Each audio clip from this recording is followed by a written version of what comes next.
3 people are behind bars this morning after an armed robbery turned into a barricaded gunman situation on Detroit's west side. Now, this is a story we first brought you as breaking news last night at 10 and 11. And 7 Action News reporter Matthew Smith is live near where it all started. Matthew, what happened?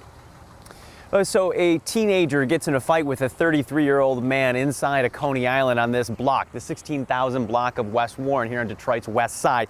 Basically, when the fight is done, the 33-year-old pulls out a gun and he robs that teenager, takes his cell phone and a couple other things, then he takes off. That led police to the suspect's home around the corner on Abington Avenue, just off of West Warren, where I stand. Kicked off hours-long negotiations with the man as he barricaded himself inside the home. And it turns out he was not alone in there. Police telling 7 Action News that their negotiations took at least one man out of the house that was also in there, but a second person, he was in it for the long haul. That was the guy that originally had the gun. They knew he was inside because they saw him before he ran into the house. After phone calls, they reached out by social media, multiple tries, avenues to get a hold of him. They all went unanswered. They eventually had to fire gas into the home to get that last person out. Eventually, they did get him out, and they tell us without injury. We don't want anyone to get hurt. We have very, very patient people.